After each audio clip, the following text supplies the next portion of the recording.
सांसद मनोज तिवारी और वित्त मंत्री सुरेश खन्ना ने आज बीजेपी लखनऊ महानगर द्वारा आयोजित प्रेस वार्ता में केंद्र सरकार की उपलब्धियों का लेखा जोखा प्रस्तुत किया। पीएम नरेंद्र मोदी के कुशल नेतृत्व में सेवा, सुशासन और गरीब कल्याण के 9 साल पूर्ण होने के उपलक्ष्य में आयोजित प्रेस वार्ता में महानगर अध्यक्ष और एमएलसी मुकेश शर्मा, विधायक डॉक्टर नीरज बोरा, एमएलसी मोहसिन रजा और उमेश द्विवेदी और महानगर महामंत्री राम अवतार कनौजिया, अंजनी श्रीवास्तव, रजनीश गुप्ता, घनश्याम अग्रवाल, ऋषि शर्मा मुख्य रूप से उपस्थित रहे। मोदी जी ने विकास को मुख्य धारा में लाया।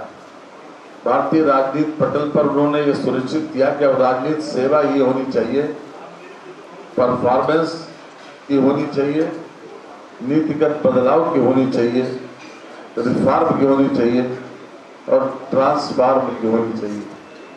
और अगर हर स्तर पर आप गौर करेंगे, जितना अच्छे तरीके से आप विश्लेषण करेंगे तो आप इसको पाएंगे कि उन्होंने इन शब्दों को हर स्तर पर अपने जीवन में उतारा।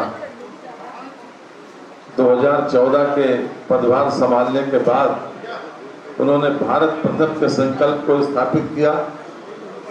इन 9 वर्षों में सर्वांगीण, सर्वसमावेशी, सर्वस्पर्शी विकास ने यह सुनिश्चित किया है कि इस विकास यात्रा में कोई व्यक्ति, कोई वर्ग, कोई भूभाग और देश का कोई कोना पीछे नहीं छूटा। ये सबसे बड़ी बात है। आज प्रधानमंत्री जी के 9 साल के कार्यकाल में सेवा, सुशासन, गरीब कल्याण, नवाचार, दृढ़ इच्छा शक्ति, भ्रष्टाचार और आतंकवाद पर जीरो टॉलरेंस, नीतिगत पहल, साहसिक निर्णय तथा सबका साथ, सबका विकास, सबका विश्वास और सबका प्रयास जो रहा है, उसी के कारण ये सुखद संयोग है कि भारत अपने स्वतंत्रता के अमृत काल में है। प्रधानमंत्री मोदी जी के नेतृत्व में अमृत काल के सभी लक्ष्यों की प्राप्ति हो रही है। यदि आज हमारा देश विकसित भारत बनने की ओर अग्रसर है तो इसका कारण है बीते 9 वर्षों में समग्र दृष्टिकोण तैयार किया गया मजबूत आधार है। इन 9 वर्षों में अंत्योदय के उद्देश्य को साकार करने और समाज के अंतिम छोर पर बैठे व्यक्ति को सरकार की योजनाओं और पहल का लाभ मिले, यह प्रधानमंत्री नरेंद्र मोदी जी की दूरदर्शी नीतियों के कारण संभव हुआ है। इनमें 9 सालों में युवाओं को नए अवसर मिले हैं, किसान समृद्ध हुए हैं, गरीबों के जीवन में सुधार हुआ है, महिलाओं का उत्थान हुआ है और श्रमिकों को विशेष रूप से सम्मान मिला। आदरणीय प्रधानमंत्री जी के सशक्त नेतृत्व और दूरदर्शिता के कारण भारत विकसित भारत की ओर तेजी से अग्रसर हो रहा है। हमारी सरकार के मूल में लोक कल्याण की भावना निहित है। आज देश की पहचान एक शक्तिशाली देश के रूप में हो रही है। 2014 के बाद से भारत के प्रत्येक व्यक्ति के विकास में हुए बदलाव को महसूस किया है। भारत आज ग्लोबल एजेंडा सेट करने की भूमिका में है।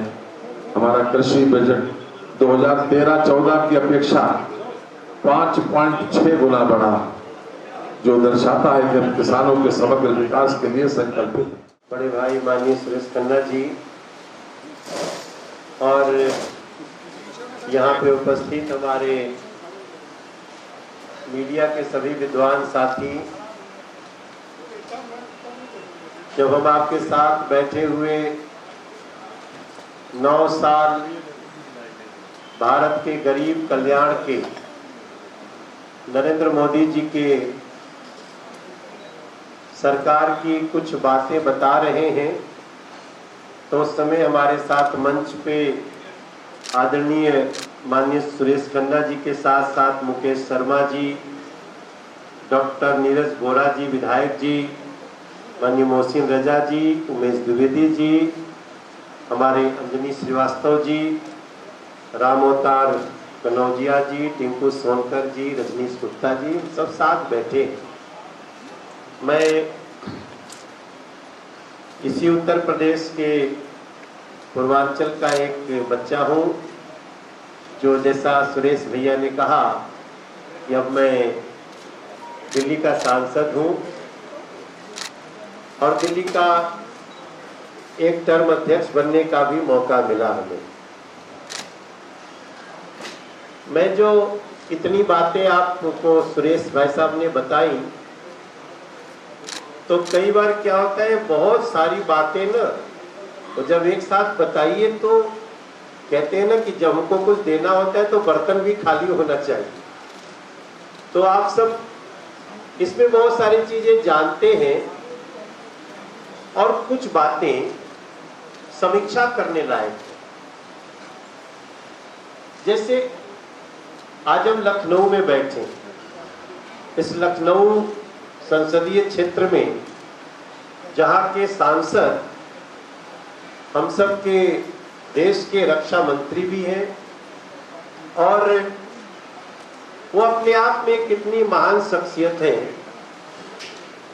माननीय राजनाथ सिंह जी के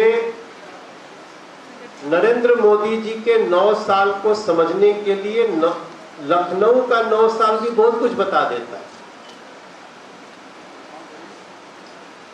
और जब हम नरेंद्र मोदी जी के शासनकाल को 9 साल गरीब कल्याण के इस रूप में समीक्षा करेंगे, तब हमें पता चलेगा वो लोग, उनके स्टेटमेंट याद आएंगे। जब मोदी जी आएंगे तो देश के इस कम्युनिटी को बड़ी समस्या होगी जी, जब मोदी जी आएंगे तो इनको बड़ा नुकसान हो जाएगा जी, इनको बहुत खतरा हो जाएगा जी। 9 साल बीत गया और इस 9 साल में सबका विश्वास बढ़ता ही गया। यहां तक कि जिस उत्तर प्रदेश में जातिवाद राजनीति का पहला शब्द होता था, संप्रदायवाद जहां का पहला शुरुआत होती थी राजनीतिक चर्चा की, नरेंद्र मोदी के 9 साल ने इसको विकासवाद के मुख्य धारा में जोड़ दिया मेरे भाई ने।